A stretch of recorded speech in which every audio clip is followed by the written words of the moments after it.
Oh, hello. We are going to be making a pasta dish, sort of like a carbonara. So, first thing, you're going to take about 3 or 4 strips of bacon, and we're going to put it into a pan to render it down. Get the fat off it. That's going to give us a lot of flavor here. We also have our water going, but that's okay. You can wait a little bit here. We're just going to get it going there. Put it in here. Moving closer so you can see that bacon cooking here. Just stir it around, cook it. And it seems like it's cooking too fast. You can always turn down the heat a little. I have this on a low medium. For those of you who have a numbered dial, it's about a 4 right now. We're just cooking it to get that crispy, get it baked, and then to get that fat into the pan.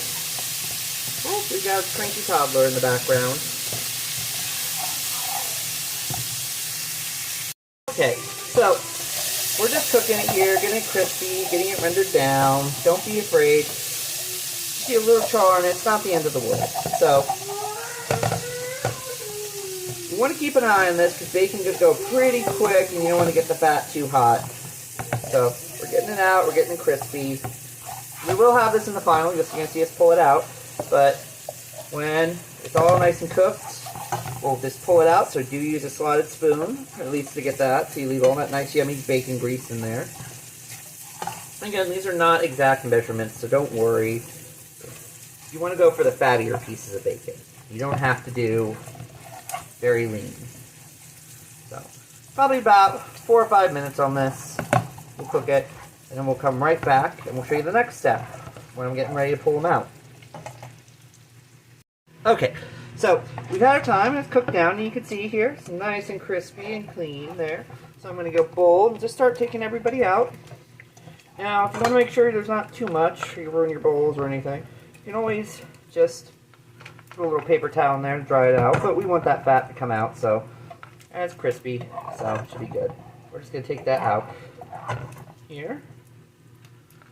Now, one other thing is this is going to be a shrimp pasta, and I'm using some breaded fried shrimp since we had it left over. That we'll just put that in here afterwards. So let's just get these bad boys. Now, another way you could do this is you could also drain the fat into something that will take it, like a glass or a metal bowl, and then just pour it right back in the pan. You can scrape everything out. That's another way you could do it. But we've got that, and we'll get it good. I'm not too worried if we get one little burnt piece or something in there. So, and we got lots of fat out of there. It's really rendered down beautifully. So it's almost like crackling. This will make a really nice texture when we put it back into the sauce at the end. The other good thing is that we'll also use some of the salt since bacon's a cured meat. A lot of salt in it. In fact, I almost argue you don't even need to salt the pasta water, but I do. Alright, we got that out of there. Got most of it. Next, we're going to add about half of a medium onion. This is a little more because my onion was a little weird shaped, but it'll be fine. Make sure you turn that heat down. If you have a double burner like we do, turn it down to 1 to start with. Start on the side away from the fat. It will fall in, don't worry. There, you can hear it sizzling, which is a good sign. We just want to go low and slow on this. Cook it down. It'll go pretty quick. So, once the onions start going translucent, here. This will be about another minute or so. They will pick up some of the fat, and we'll talk about that if you don't think you have enough fat for what you're trying to do. What you can do to counter that is, and we're going to prep the sauce before we do the pasta, too. So it's getting going here.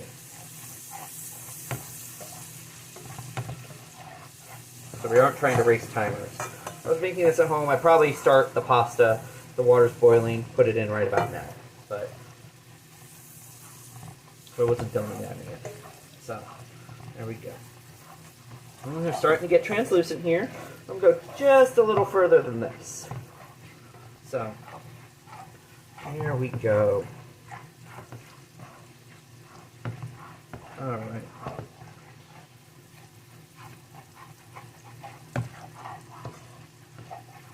Now, I am actually going to, here when we get to the next step, I am going to put our pasta into the water, because we will need some pasta water for the sauce. So that's one thing you consider too. is that when you drain this, you don't want to drain all of the water, because then you won't have enough. You won't have the water left over to use for getting that sauce done right. That pasta water also helps the sauce stick to the pasta too. So I'm pretty happy with where this is. So I'm going to add our next ingredient, which is about 4 to 6 ounces of mushrooms, just a half pack of a half pound, about half of a half-pound pack of mushrooms. We're using the cremini or the mini portobellos. You'll see them labeled as both. It's the same thing. We're just going to put that in, and we're just going to want to cook this until it gets soft. It should take about a minute or two with the heat. If it's not doing that, you can always turn up the heat. So it'll start to get a little bit translucent. We're starting to smell that onion there. There. One trick you can do to get these go a little faster is you can put just a little salt. We're not going to put much, just a hair. Just showing you. But you can always add salt. It's very hard to take away salt. So, go. Now, you can see most of the oil has gotten absorbed here, which is not a bad thing. In fact, that's pretty good. In fact, they'll cook these down pretty good. There. We can just let them sit. They don't have to be constantly moving once the mushrooms get in. The mushrooms will sort of pull some of the heat away. So, I'm going to turn it up just a hair there, so we go just a little faster. And we're going to get our pasta going. We're going to do about a half pound, or a half package, about 8 ounces of linguini for this. And our water is already boiling. It's salted. Don't worry, you can always, it's really hard to over-salt water. In fact, I've heard tales of Italian chefs and other chefs around the world just using seawater sometimes to boil pasta. So we have about a half package, so that's about 8 ounces there. And we'll put it in, and we about lost it there. I believe they say about, 9 to 11 minutes. So we're going to want to go a little on the shorter side there. We're going to go for our 11. We're going closer to 9 than we are to 11. And I always throw a few extra noodles in just for time. So we'll put our timer on there for 9 minutes. And we'll do it in 9. Wait. Just to account for it to get back up to boiling. That won't take too long. So, you see it here. Our mushrooms are going. Our pasta's down. I'll give it a little stir here in about 10 seconds. And checking our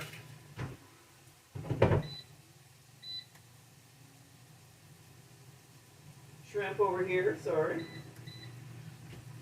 Just that. Ooh, wrong spoon. Wrong spoon. All right. So, you'll know the mushrooms are getting close. You'll start to smell them. So, I know you can't smell it through a screen, but you can smell them here now. They're pretty good. They're pretty fragrant. They are smelling mushroomy. I'm going to give our little pasta just a little stir to make sure everybody's underneath the pot there. Now that our mushrooms are in there, we're going to add our garlic. We have about a tablespoon of pre-minced garlic, which is about 2.5 cloves of garlic. So, cloves are the small part, bulbs are the whole big thing. So just so you're clear, you're not adding 2 bulbs, you're adding 2 cloves. 2 bulbs would pretty much kill your taste buds and be like sniffing wasabi. So, we're going to put that in there. Sure it's all out. Yep. Now, garlic's going to go quick. It only takes a few moments to start cooking. We just want it to give that flavor, that oils, permeate through the dish. So, alright, pasta's going good.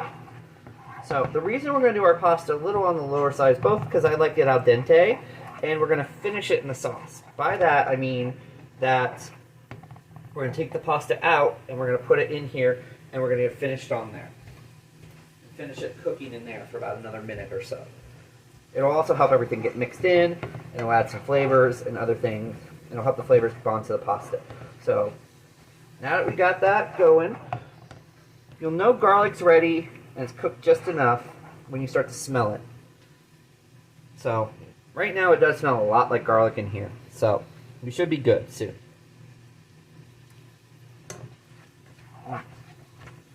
Alright.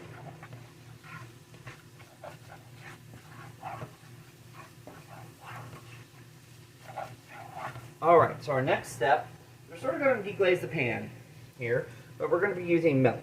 I'm using 1%, but you can use what you want. The thicker the milk, the more, or the higher percentage milk fat, So like whole or 2%, it's going to be a little more creamy. We just keep 1% because that's what the kids like on their cereal. So we're going to do that in here. We're just going to stir it. I'm going to switch to a regular spoon, but since we're going to finish the sauce in here, we're going to go with that. So we only need about a cup, and we're going to wait for this to get up to a simmer, a light simmer. Now, when I say a light simmer, I mean a very light simmer, in that you're basically only seeing just a little bit of steam come off it. So it's getting close there. While we're waiting, I am going to add about half a teaspoon cracked black pepper, about 5 or 6 twirls on your old pepper mill if you have one, or just regular pre-ground. If it is ground finer, you can go a little lower, just the taste basically. And then we're going to add about a teaspoon to 2 teaspoons of Italian seasoning. Now, fun little trick you can learn is use your hand. Tight hand like this, that's about a teaspoon when it's full and level there for the adult. So, you want a tablespoon, you do a very mildly creased one. So, or you can just do 3 teaspoons equal a tablespoon. So I'm doing about 1.5 there. We can always add, it's very hard to take flavor out. So, get that stirred in. Get our pasta one more turn. I'm going to turn the heat up. I had a little low so it wouldn't boil out too much. Starting to look good there, if you can see it. Alright, put that over there for now. Now,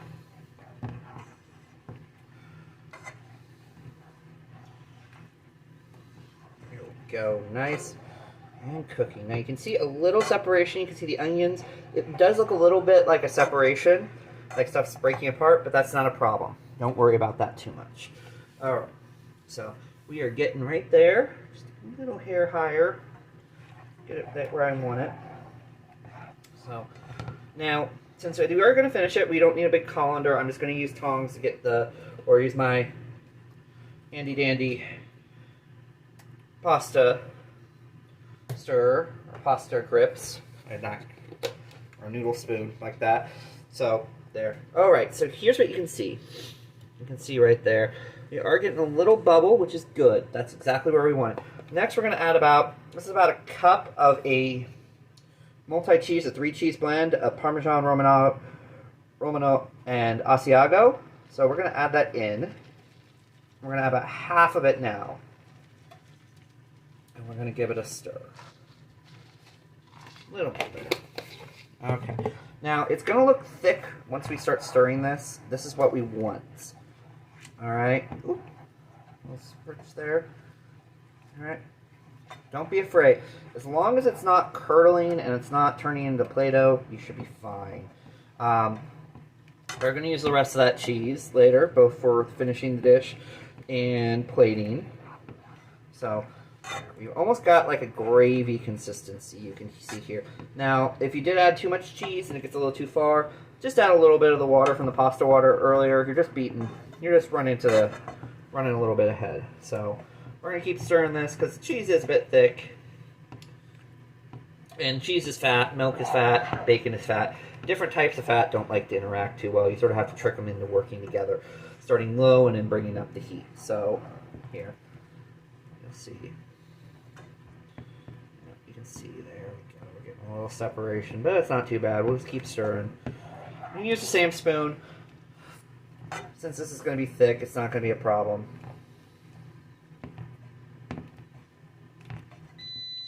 Go, you get in the back. That should be the fried shrimp going and finishing. Okay, so I did add just a little bit of water because it was getting a little thick and we're there. So we are going to turn down our heat on that sauce and get it going. It's looking really good. I know it's a little chunky right now, but trust me, it will look really good when it's all done. Alright.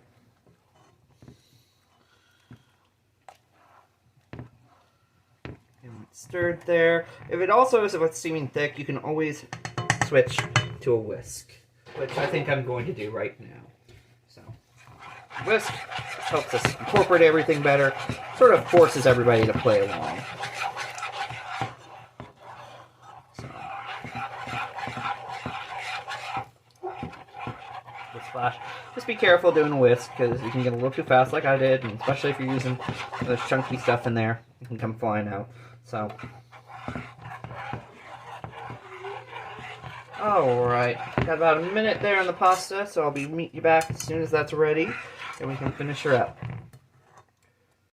Alright, our pasta just finished there, so we're going to take it out. We're going to do a taste test. We're just going to make sure it's where we want it. And really the best way to do that is just to take a noodle or two on your pasta spoon like this. Give it a second to cool off. Won't hurt it to keep cooking for a minute if it is. That's just about perfect. It's just a little under. You sort of want it like a... How to describe it is best. You sort of want it just to be almost like a gummy treat wrapped around a piece of pasta, which it doesn't sound the most appetizing, but that's the best way I can describe it. You still want sort of a hard center to it, if that makes sense. Almost like those old foam swords they used to have that had the hard center and foam around it. So we're just going to transfer our pasta over into here. Probably should have taken the whisk out first. We'll get that out of there here. Now, pasta's going in there. It's giving some water just from the pasta itself, but it's also, we'll add a little more to help it all incorporate and cook. Here, we'll give it a stir. Get a little more in here. Just get it all out. Oopsie. Reminds me of my daughter's toy game they have where it's a hide a little toy and it just sings about, when you find it, you squeeze it and it sings about being a silly poopy. Sponsored, not sponsored. No, joking. There we go. Okay, so we're going to use this to finish it up. So, this would be great just the way it is. It's got lots of flavor. You can see the sauce is going through there. I think with it being added there and how much the sauce just gave it with all this, I'm not going to add any more water from the main pot there. Because I'm a stickler. You see it there. So, to finish this, we're going to add a couple things to it. So, first we're going to add just a little more cheese. We have the rest of that cheese in here. We're going to about 2/3 of it. This will melt and help everything sort of stick together. The last little bit we'll use that, but if you don't want to make it fancy looking, that's fine. So, let's give that a stir. See, the mushrooms are getting in there nice and pretty. The onion, everything. Oh, that's looking good. Alright. Now, since it's pretty much done, we're going to turn the heat off to the pan because everything else doesn't really need to be heated up too much. So, you can see it's all blended in there really good. The only way to get more blended is if we literally put it in a blender and turn it into slurry, but we're not doing that. Alright, so we're going to bring back our friend the bacon from earlier. And we're going to mix that in there. And then we are going to use some nice nonpareil capers. These are really good. They give a lot of flavor. We're going to add about 2 teaspoons worth here. Got to measure them out before, but that's an easy tricks. Here we go. So, now, they have a lot of flavor. So don't worry if you get a little extra of the brine in there. It's just going to, oh, not that much brine. And you sometimes just have to use your fingers to get them out too. So you can measure these out beforehand, or you can add more. I love capers, and since we're doing shrimp, capers go so well with seafood. So they're going to go in there. Alright, and we'll give this one last stir. There, and you'll see, just look at that color. Even the caper color just makes it pop. Mushrooms and everything else. Now, a couple different ways you can plate this. And I'm going to show you the main one I choose to do. Ooh, now I'm going to come off there, didn't you? That cheese. Ooh, that cheese is sticking at the bottom. Not a big deal. If it is, we can always add just a hair more water, just a little at a time. If you go too much, you can always turn the heat back on. And just... Ooh, somebody escaped the pot there.